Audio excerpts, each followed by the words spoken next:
தர்ம சம்ஸ்தாபனத்தின் தெய்வமான பகவான் ஸ்ரீ கிருஷ்ணன் மற்றும் ஹிந்து ஜனஜாகிருதி சமிதியின் ஊற்றுக்கண்ணாக விளங்கும் பராத்பர் குரு டாக்டர் ஜெயந்த பாலாஜி அட்டவலே ஆகியோரின் சரணங்களில் சிரம் தாழ்த்தி வணங்கி இன்றைய இந்த சத்சங்கத்தை ஆரம்பிக்கலாம். இப்போ இந்த குரு சிஷ்யர்களை பற்றின அந்த விஷயங்கள் நம்ம தெரிந்து கொண்டிருக்கிறோம். அதை தொடர்ந்து இன்றைக்கு மிக முக்கியமான ஒரு தலைப்பு. அதுலேயே அதாவது ஒரு குரு ஒரு சிஷ்யன் இன்னொரு குருவை தேடி போகலாமா, அதனால தோஷம் ஏற்படுமா, அப்புறம் குரு நிந்தனை எதனால் ஏற்படுகிறது, குரு துரோகம் என்றால் என்ன, அதெல்லாம் ஏன் செய்யக்கூடாது, இது போன்ற பல விஷயங்கள் முக்கியமான ஒரு சிஷ்யனுக்கு தேவையான பல விஷயங்களை இன்றைக்கு நம்ம தெரிந்து கொள்ள போகிறோம். இதில் முதலாவது குருவை மாற்ற முடியுமா, அதாவது புது குருவை ஏற்றுக்கொள்வது நியாயமாகுமா அப்படின்னு அது முதல் கேள்வி. அதுக்கு சிவபுராணத்தில் அதனுடைய பதில் கொடுக்கப்பட்டிருக்கு. எத்ரானந்தக பிரபோதோவா நால்பமபியுபலப்யதே சம்பத்சராதபி சிஷ்யேன சோன்யம் குருமுபானையேத் அப்படின்னு அதில் சொல்லப்பட்டிருக்கு. அதாவது குரு கூறியபடி ஒரு வருடம் தொடர்ந்து அந்த சாதனையை ஸ்ரத்தையோடு செய்து வந்த பின்பும் எந்த ஒரு சிஷ்யனுக்கு ஆனந்தம் மற்றும் ஞானம் கிடைக்கவில்லையோ அப்பொழுது அவன் வேறு குருவை நாடி செல்வது நலம் அப்படின்னு அதில் குறிப்பிட்டிருக்கு. இதில் சில முக்கிய விஷயங்களை நம்ம கருத்தில் கொண்டு பிறகு அந்த முடிவை தீர்மானிக்க வேண்டும், அல்லது சில உன்னத புருஷர்களிடம் கலந்தாலோசித்து அந்த முடிவை நாம் எடுக்கலாம். சில சமயங்களில் அந்த சிஷ்யனுக்கு தொடர்ந்து கஷ்டங்கள் ஏற்படும் அந்த சாதனை, அந்த குருமுகமாக அந்த சாதனை செய்யும் பொழுது. அப்போ அந்த கஷ்டங்கள் ஏன் ஏற்படுகின்றன அப்படின்ற அந்த சந்தேகத்தை அந்த குருவிடமே கேட்டு தெரிந்து கொள்ளலாம். அப்படி அந்த விளக்கம் சந்தேக விளக்கம் கிடைக்கவில்லை என்றால் அதோடு அந்த கஷ்டமும் மிக அதிகமாக இருந்ததுன்னா அப்போ அந்த சிஷ்யன் வேறு குருவை நாடி செல்வது நலம்.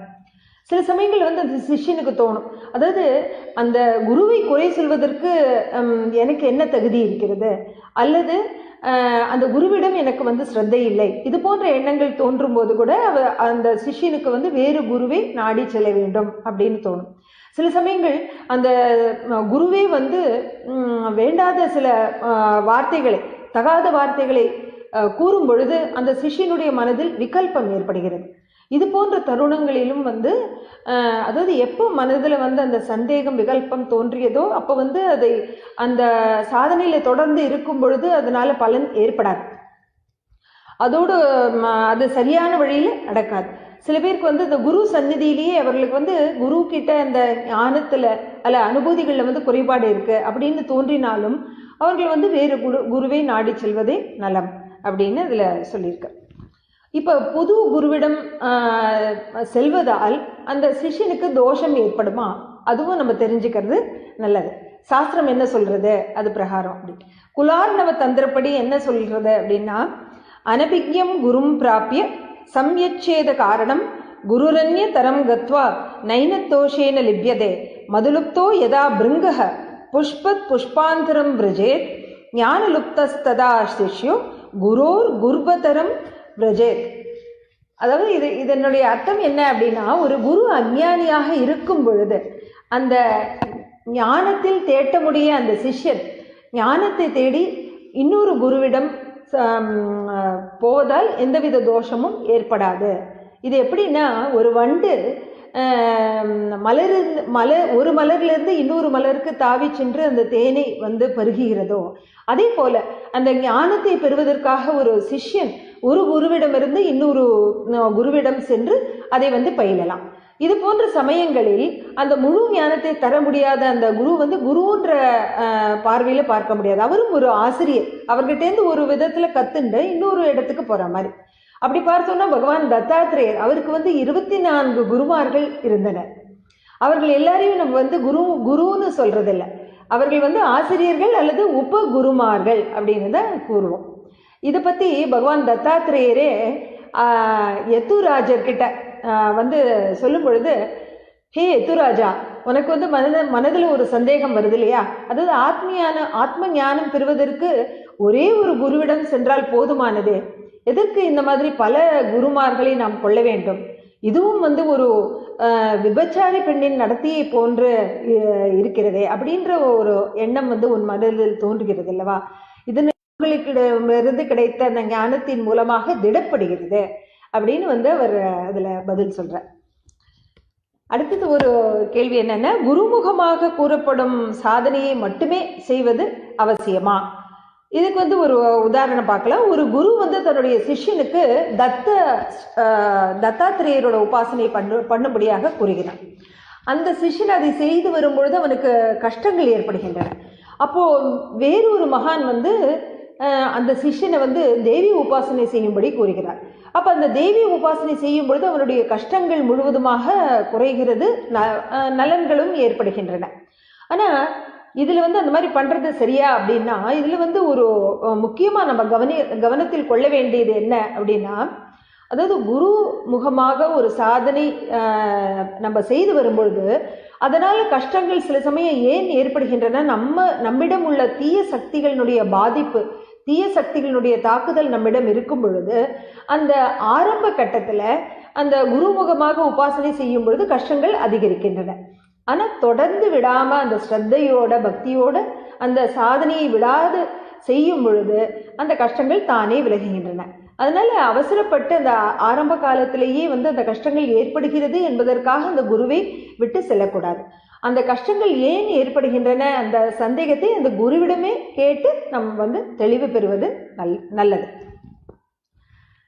அடுத்தது ஒரு கேள்வி வந்து, எம்மாதிரியான குருவிடம் வந்து நாம் செல்லக்கூடாது அப்படின்ற ஒரு கேள்வி. இதுக்கு வந்து சமர்த்த ராமதாஸ் சுவாமிகள் அவர் வந்து என்ன சொல்றாரு அப்படின்னா, அதாவது எந்த குருவிடம் ஞானம் கிடைப்பதற்கான வழியை யார் கற்றுத்தரவில்லையோ, எந்த சிஷ்யனை அந்த சாதனை செய்ய ஊக்குவிக்கலையோ, யார் வந்து இந்திரியங்களுக்கு அடிமையாக உள்ளனரோ, அது போன்ற குருமார்கள் வந்து அனாவிற்கு 3 பேர் கிடைத்தா கூட அவர் கிட்டகையே வந்து நம்ம நெருங்கக்கூடாது அப்படின்னு வந்து அவர் சொல்றார். இன்னொரு கேள்வி வந்து, இப்போ நம்ம புது குருவிடம் போறதை பத்தி பேசிட்டு இருக்கோம் இல்லையா, அந்த புது குருவிடம் போகும் பொழுது அந்த நம்முடைய அந்த பழைய குரு கோபித்துக் கொள்வாரா அப்படின்னு ஒரு கேள்வி எழறது. இதுல வந்து நம்ம முக்கியமா கவனிக்க வேண்டியது, குருவானவர் அதாவது இந்த கோபம், காமம், குரோதம் போன்ற 6 பகைவர்கள் அதையெல்லாம் வந்து கடந்தவர், அதையெல்லாம் ஜெயித்தவரே வந்து குருவாக முடியும். அதோடு வந்து பற்றற்ற நிலைக்கு சென்றவர், அதாவது யார் மீதும் அவர் வந்து பற்றுதல் வைப்பதில்லை. அப்படி உண்மையான குருவாக இருக்கும் பட்சத்தில் அவர் நிச்சயமாக கோபித்துக் கொள்ள மாட்டார். அப்போ போலி குருவாக இருந்தால் அவர் வந்து கோபித்துக் கொள்வார். அப்படி போலி குருவாக இருக்கும் பட்சத்தில் அவருடைய கோபம் நம்மை ஒன்றும் செய்யாது, அவருக்கு அந்த அளவு சக்தி இல்லை. அதனால அதை பத்தி நம்ம கவலைப்படவும் தேவையில்லை. எப்பொழுது வந்து குருவை மாற்றக்கூடாது அதுவும் நம்ம தெரிஞ்சுக்கிறது ரொம்ப அவசியம். இன்றைக்கு வந்து பெரும்பான்மையோர் எதற்காக குருவிடம் செல்கிறார்கள், இல்லைன்னா எதற்கு ஆன்மீகத்தை நோக்கி செல்கிறார்கள், எதற்கு கோவிலுக்கு செல்கிறார்கள் அப்படின்னா, அவர்களுக்கு வந்து உண்மையான ஆன்மீக தேட்டம் இல்லை. அதாவது ஆன்மீகத்தை தெரிஞ்சுக்கணும், இறைவனை பற்றி தெரிஞ்சுக்கணும், இறைவன் கிட்ட நம்ம வந்து நெருங்கி போகணும் அப்படின்ற ஒரு ஆழ்ந்த தாபத்தோட வந்து வருவது மிக சிலரே. பலர் வந்து எதற்காக செல்கிறார்கள் அப்படின்னா, அவர்களுடைய உலக கஷ்டங்கள் தீர வேண்டும், அதோட மன அபீஷ்டங்கள், அதாவது மனதில் உள்ள ஆசைகள் எல்லாம் பூர்த்தியாக வேண்டும். இது போன்ற ஒரு எண்ண ஓட்டங்கள், அந்த எதிர்பார்ப்பு வைத்துக்கொண்டு அவர்கள் வந்து இந்த குருவை நாடி, ஆன்மீகத்தை நாடி செல்கிறார்கள். அது வந்து தவறு. ஏன்னா அந்த குருவானவர் நம்மை வந்து இந்த உலக கஷ்டங்களை தீர்த்து வைக்கக்கூடிய நிலையில் அவர் வந்து இல்லை. அந்த உலக கஷ்டங்கள் தீர்வதற்கு நம்ம மற்ற பலருடைய உதவியை நம்ம நாடலாம். குருவானவர் அந்த ஆத்ம சாட்சா்காரத்தை, அதாவது இந்த உலக கஷ்டங்கள் நம்முடைய பிராரப்த கர்மாவினால் ஏற்படுகின்றன, அதை நாம் அனுபவிப்பது தீர்ப்பதுதான் நம்முடைய நல்லது அப்படின்ற ஒரு ஞானத்தை நமக்கு வழங்கி, அதோடு அந்த கஷ்டங்களுக்கு நடுவே அந்த சுக துக்கங்களுக்கு அப்பாற்பட்ட ஒரு ஆழ்ந்த நிலைக்கு நம்மை கூட்டி சென்று அந்த இறைவனை உணரச் செய்வதே அந்த குருவனுடைய கடமை. அப்படி இருக்கும் பொழுது அந்த மனதில் ஆசையை அழித்து மனதை லயமாக்குவதே, அதாவது மனமே இல்லாத நிலைக்கு நம்மை கூட்டி செல்வதே அந்த குருவினுடைய வேலை. அப்படி இருக்கும் பொழுது எல்லாவற்றையும் தியாகம் செய்த அந்த குரு நிலைக்கு சென்றவர் நம்மை மறுபடியும் மாயையில் மாட்டிவிட செய்வார்னு எப்படி நம்ம வந்து அதை எதிர்பார்க்க முடியும்? இது எப்படின்னா, ஒரு அழகான பாட்டில் இருக்கு, பார்ப்பதற்கு மிகவும் கவர்ச்சியா இருக்கு, ஆனால் அது உள்ள விஷம் இருக்குது அப்படின்னா அதை அந்த குழந்தை எனக்கு வேணும், விளையாடுறதுக்கு வேணும் அப்படின்னு அது அடம் பிடிக்கிறது. அந்த அம்மா அந்த குழந்தைகிட்ட தருவாளா? தரமாட்டேன். அதே போல தான் நம்ம இந்த ஆசைகள், இதை எனக்கு பூர்த்தி ஆகணும், அது பூர்த்தி ஆகணும், இந்த உலக ஆசைகளில் உழன்று இது வேணும் அது வேணும்னு அந்த குரு கிட்ட ஆசைப்படும் போது நமக்கு எது தேவை, நமக்கு எது நல்லது, அதுதான் குரு நமக்கு தருவாரே தவிர நம்ம கேட்கக்கூடிய எல்லா உலக ஆசைகளையும் அவர் நிறைவேற்றி வைக்க மாட்டார். ஒரு சிஷ்யனுடைய வாழ்க்கையில உதாரணத்துக்கு பல தடைகள் வருது. மகளுக்கு திருமணம் நடக்கவே இல்லை, மகனுக்கு வேலை நின்று விட்டது, இன்னொரு மகன் அவனுடைய சம்பாத்தியத்துல ஒரு ஸ்திரத்தன்மை இல்லை, இது போன்ற பல கஷ்டங்கள் ஏற்படுகிறது. அப்போ அவன் குரு கிட்ட செல்லும் பொழுது அவர் என்ன சொல்றார்? உன்னுடைய சாதனை சரியாக நடக்கவில்லை, அதுல வேண்டிய ஸ்ரத்தை உன்னிடம் இல்லை அப்படின்னு அவர் சொல்றார். அப்படி சொல்லும் பொழுது இவர் என்ன என்னுடைய கஷ்டங்களை தீர்த்து வைக்க மாட்டேன் என்கிறாரே அப்படின்னு அந்த சிஷ்யனுடைய மனதுல விகல்பம் தோன்றுகிறது. இங்க நம்ம கவனிக்க வேண்டியது என்னன்னா, இது மாதிரி கஷ்டங்கள் எதனால் ஏற்படுறது? ஒன்று, நம்மளுடைய பிராரப்த கர்மாக்களை நாம தான் அனுபவித்தாக வேண்டும். இன்னொன்று, இது போன்ற பரீட்சைகள் வைப்பதன் மூலமாக தான் குரு நம்மை பரிசோதிக்கிறார். அதாவது எல்லாமே நல்ல விஷயங்கள் நடக்கும் பொழுது நம்மிடம் குரு பக்தியோ குரு ஸ்ரத்தையோ இருப்பது பெரிய அதிசயம் ஒன்றும் இல்லை. ஆனா இது போன்ற ஒரு கஷ்டமான சமயங்களிலும் அந்த ஸ்ரத்தை குறையாமல் நாம் ஆன்மீக சாதனையை தொடர்ந்து செய்கிறோமா, அதுதான் உண்மையான பரீட்சை. அதில் தேறியவன் தான் உண்மையான சிஷ்யன் ஆகிறான். அப்படி பார்த்தோம்னா சாக்ஷாத் பகவான் ஸ்ரீ கிருஷ்ணன் அவரோடையே இருந்தவர்கள் அந்த பாண்டவர்கள், பஞ்ச பாண்டவர்கள், அவர்கள் படாத கஷ்டமா? அவர்கள் எவ்வளவு கஷ்டப்பட்டார்கள். அப்படி கஷ்டப்படும் பொழுது கூட அவர்களுடைய மனதில் அந்த கிருஷ்ணன் மீது உள்ள பக்தியோ ஸ்ரத்தையோ இம்மி அளவு கூட குறையலை. அதனால்தான் அவர்களுக்கு அந்த ஒரு ஆத்ம சாட்சா்காரம் அவர்களுக்கு கிடைத்தது. அதனால நம்ம வாழ்க்கையில் ஏற்படக்கூடிய தோல்விகளுக்கு குருவை குறை கூறுவதில் நியாயமே இல்லை. அதை நம்ம மனசுல வாங்கிக்கணும். அடுத்தது ஒரு கேள்வி, சத்குரு சம்பந்தமாக மனதில் சந்தேகம் எழுந்தால் என்ன செய்வது அப்படின்னு. மனதினுடைய காரியம் என்ன? எப்பவும் ஏதான சிந்தனை, அந்த சிந்தனையில ஈடுபட்டுட்டே இருப்பது. அதாவது எண்ணமில்லாத நிலைக்கு அந்த மனதை கட்டுப்படுத்துவது மிகவும் கடினம். அந்த எண்ணமில்லாத நிலைக்கு நம்ம செல்வதற்காகத்தான் அந்த ஆன்மீக பயிற்சியை நம்ம செய்கிறோம். அந்த மனோலயம், புத்திலயம், அகம்லயம் இதெல்லாம் ஏற்படுவதற்காக தான் அந்த ஆன்மீக பயிற்சி செய்கிறோம். அதனால அந்த மனம்னு ஒன்று இருக்கிற வரைக்கும் எண்ணங்கள் அதில் தோன்றிகிட்டே இருக்கும். எண்ணங்கள் எழும்போது அதில் சந்தேகங்களும் தோன்றிக்கொண்டே தான் இருக்கும். அதையும் விடாமல் நம்ம அதை பொருட்படுத்தாமல் தொடர்ந்து ஆன்மீக சாதனை செய்யும் பொழுதுதான் நம்மளுடைய ஆன்மீக சாதனை திடப்படுகிறது. அதாவது அப்பேற்பட்ட தசரத மகாராஜாக்கே விஸ்வாமித்திர ரிஷி ராமனை காட்டுக்கு என்னோட அனுப்பு அப்படின்னும் பொழுது ஒரு மனசுல விகல்பம். அவர் விஸ்வாமித்திர ரிஷி, அவருக்கு குரு ஸ்தானம் இருந்தாலும் தசரத மகாராஜாக்கு அந்த புத்திர பாசத்தினால அவருடைய கண்ணை மறைக்கிறது ஒரு நிமிஷம். அப்போ மறுபடியும் அவரை அந்த ஆன்மீக சாதனை பக்கம் திசை திருப்பது யாருன்னா வசிஷ்ட மகரிஷி. அப்போ அவர் தன்னுடைய தவறை உணர்ந்து அந்த சத்குரு மீது தான் வைத்த அந்த சந்தேகத்தை அவர் போக்கிக் கொண்டு அந்த ஸ்ரீராமச்சந்திரமூர்த்தியை விஸ்வாமித்திரரோடு அனுப்பி வைக்கிறார். அடுத்தது ஒரு கேள்வி என்னன்னா, குருவிடம் புத்தி விகாரங்கள் உண்டு என்றால் என்ன செய்வது? அதாவது குருவிடம் இது இருக்கு அது இருக்கு, இது இல்லை இது அது இல்லை அப்படின்னு யோசிக்கிறதை காட்டிலும் நம்முடைய புத்தி விகாரங்கள் குறைந்தனவா, அது நம்ம ஆன்மீக சாதனையின் மூலம் நம்மிடம் ஒரு முன்னேற்றம் ஏற்பட்டுள்ளதா, அதை யோசிப்பது அதிகம் சிறந்தது. இது எப்படின்னா, கங்கா மாதா மகா பாபினியாக இருக்கலாம், இருந்தாலும் நம்ம ஸ்நானம் செய்யாம தான் இருக்கோமா? ஏன்னா நமக்கு தெரியும் அது அவளுடைய சுயமா அவள் சம்பாதித்த பாவங்கள் அல்ல. அவளுடைய அந்த தீர்த்தத்தில் தங்களுடைய பாவங்களை கழுவிக்கொள்ள வேண்டும் என்பதற்காக பல கோடி மக்கள் அவளுடைய அந்த தீர்த்தத்துல முழுகி எழுவதனால சேர்ந்த பாவம் அப்படின்றது நம்மளுக்கு தெரியும்.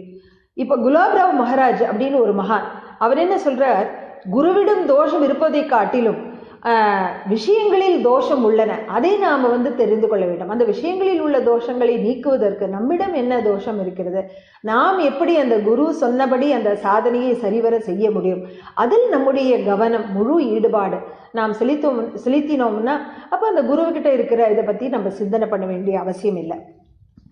அடுத்தது குரு கூறிய சாதனையை தொடர்வதோடு யாராவது சந்த் வேறு சாதனையை பற்றி கூறினால் அதையும் செய்ய வேண்டுமா? இந்த மாதிரி இதுவும் நிறைய பேருக்கு இந்த கேள்வி எழக்கூடும். இதுல ஒரு விஷயம் நம்ம தெரிஞ்சுக்கணும். குருவானவர் வந்து வெறும் அந்த தேகதாரியா இருக்கக்கூடிய அந்த குரு மாத்திரம் இல்லை. அது பலர் வந்து பல தேகங்கள்ல குருமார்கள் இருக்கலாம். ஆனா அவர்களுக்குள்ள இருக்கிற அந்த குரு தத்துவம் என்பது ஒன்றுதான். அப்படி இருக்கும் பொழுது ஒரு சந்த் நம்மளை பார்க்கும் பொழுது நம்முடைய ஆன்மீக சாதனை சரியான வழியில் சரியானபடி நடக்கிறதா இல்லையா என்பதை அவர்களால் பார்த்த மாத்திரத்திலேயே சொல்ல முடியும். நம்முடைய சாதனை நன்றாக நடந்தால் அவர்கள் வந்து ஒன்றும் கூறப்போவதில்லை. ஆனா அதுல வந்து ஏதாவது ஒரு தடை, ஏதாவது வந்து நமக்கு சரியாக நடக்கவில்லை என்றால் அப்பொழுதுதான் அவர்கள் வந்து நமக்கு வேறு மாற்று வழியை அவர்கள் வந்து நமக்கு காண்பிப்பார்கள். அப்போ நம்மளுடைய மனோபாவம் எப்படி இருக்கணும்? நம்முடைய குருவே இந்த சந்த் மூலமாக நமக்கு இந்த வழிகாட்டுதல் வழங்குகிறார் அப்படின்ற ஒரு கண்ணோட்டத்தோட அதை வந்து நம்ம செயல்படுத்தி அந்த ஆன்மீக முன்னேற்றத்தை அடையலாம். சில சமயங்களில் இன்னொரு கேள்வி வந்து, சில சமயங்களில் குருவின் திறனை பற்றிய சந்தேகம் மனதில் எழுகிறதே, அது ஏன் அப்படின்னு. அதாவது ஆன்மீக நிலைகள், அந்த ஆன்மீக பயிற்சி செய்து கொண்டே இருக்கும் பொழுது நாம் வந்து 70% ஆன்மீக நிலை, ஒரு மகானின் நிலையை அடையும் பொழுதுதான் மனம் வந்து லயமாகிறது. அது வரைக்கும் அந்த மனம் வந்து செயல்பாட்டில் உள்ளது. மனம் செயல்பாட்டில் இருக்கும் பொழுது அதில் வந்து சங்கல்பம் விகல்பம் மாறி மாறி தோன்றிக்கொண்டே இருக்கின்றன. அந்த சந்தேகம் கொள்வது அந்த மனதினுடைய இயல்பு.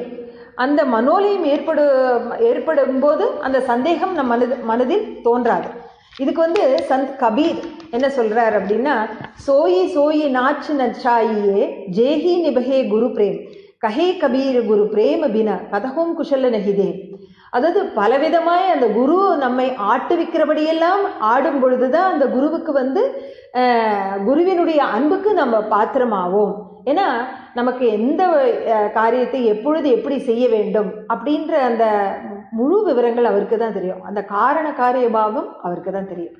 அதன்படி நம்ம வந்து முழு மனதோட நம்ம மனதை லயப்படுத்தி அதில் வந்து செய்யும் பொழுது நமக்கு பலன் கிடைக்கிறது.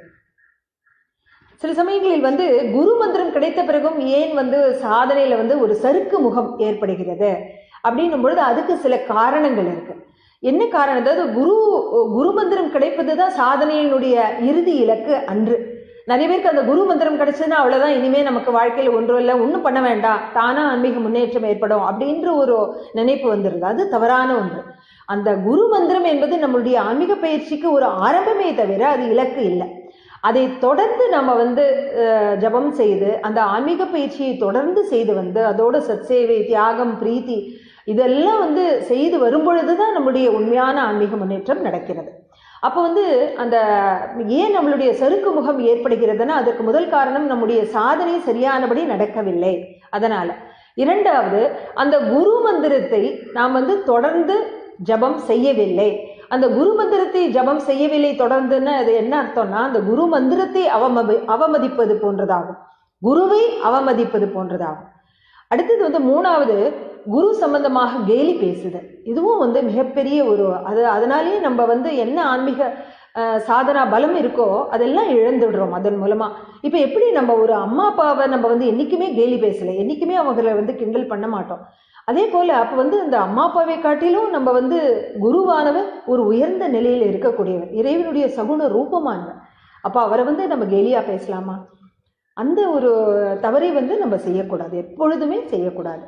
அடுத்தது வந்து குரு நாமத்தை வந்து நம்ம தவறாக பயன்படுத்துது.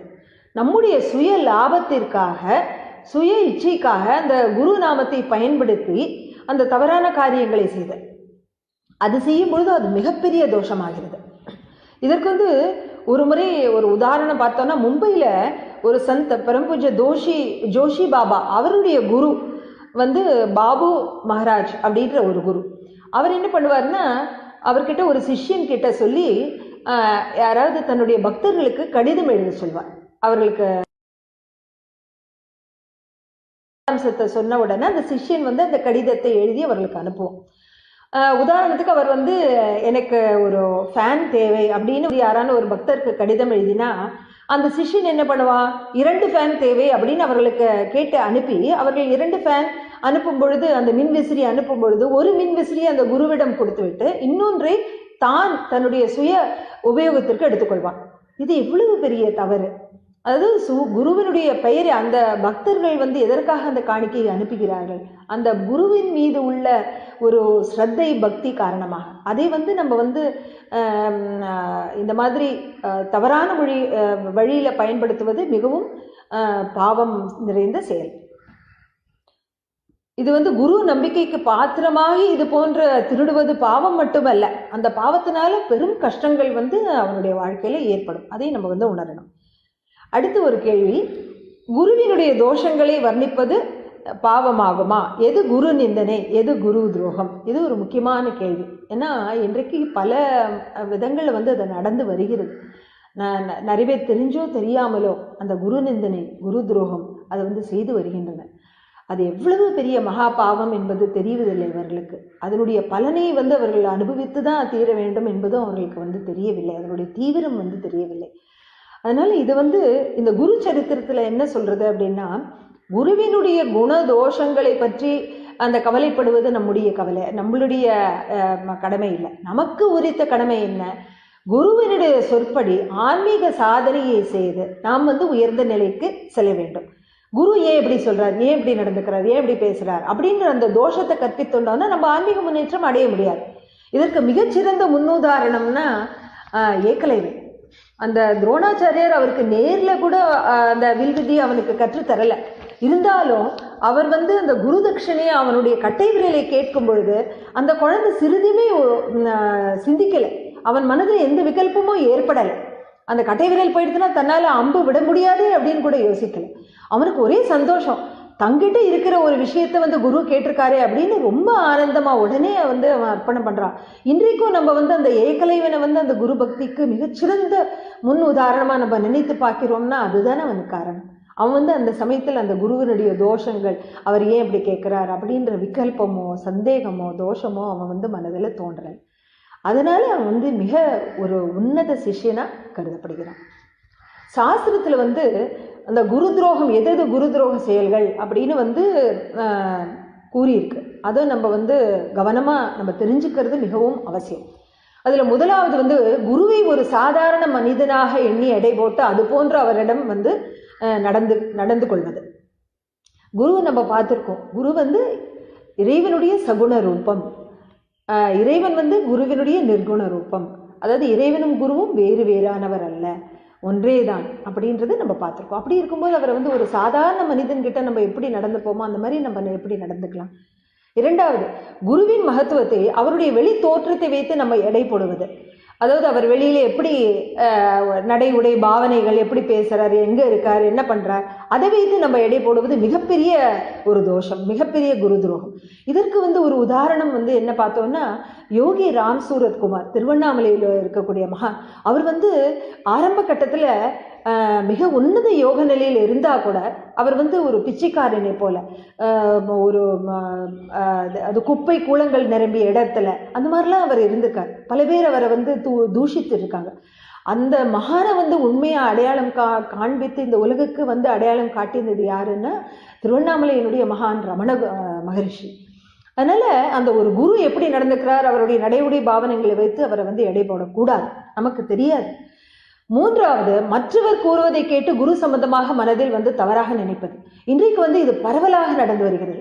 ஏதான ஒரு மகான், ஏதான ஒரு குரு பற்றின ஒரு தவறான செய்தி, அது வந்து நிரூபணம் கூட ஆயிருக்காது, அதை வந்து ஒரு செய்தி தாள்கள்லையோ இல்லைன்னா வந்து மீடியாக்கள்லையோ வரும்பொழுது உடனே மனதில் ஒரு சந்தேகம், விகல்பம், ஆமா இவர் இப்படி செய்திருக்கலாம் அப்படின்னு நம்மளும் வந்து மனதில் வந்து நினைக்கிறோம் இல்லையா? அது எவ்வளவு பெரிய தவறு. எதுவுமே வந்து கண்ணால் காண்பதும் போய், காதால் கேட்பதும் போய், தீர விசாரிப்பதே மெய் அப்படின்னு வந்து ஞானிகள் சொல்லியிருக்காங்க இல்லையா?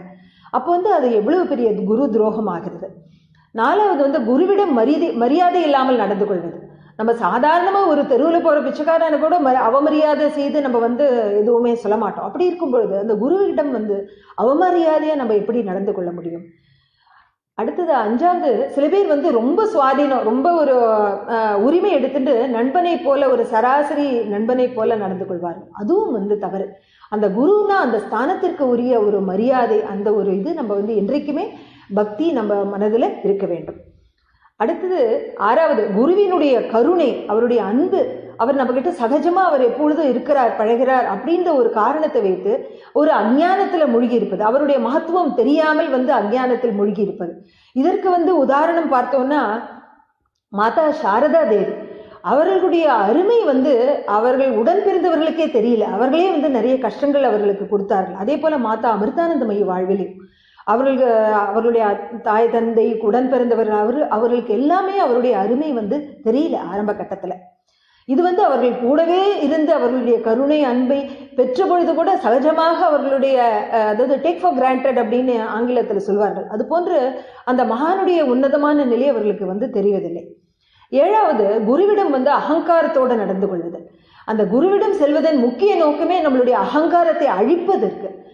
அதற்கு மாறாக நம்ம வேறு திசையில் நேர் விரோதமான திசையில் செல்லும் பொழுது அது மிகப்பெரிய தோஷமாகிறது. எட்டாவது, குருவுக்கு நான் தேவை, என்னுடைய பணம், என்னுடைய சேவை, என்னுடைய ஞானம், அனுபவம் இதெல்லாம் தேவை அப்படின்ற ஒரு இருமாப்பில் இருக்குது. குருவுக்கு எதுவுமே தேவையில்லை. அவர் நம்மை உபயோகித்து அதெல்லாம் செய்வது எதற்காகனா நமக்கு அந்த நன்மையை, நமக்கு ஆத்ம சாட்சாத்காரம் கிடைக்க வேண்டும் என்பதற்காக அவர் நம்ம கிட்ட அதெல்லாம் அர்ப்பணமாக வாங்கி கொள்கிறார். அது புரியாம நம்ம அந்த அந்த இருமாப்புல இருக்கக்கூடாது. ஒன்பதாவது, அதாவது வெறும் கஷ்ட நிவர்த்திக்கும் சுயநலத்திற்கும் மட்டுமே அந்த குருவிடம் செல்லுது.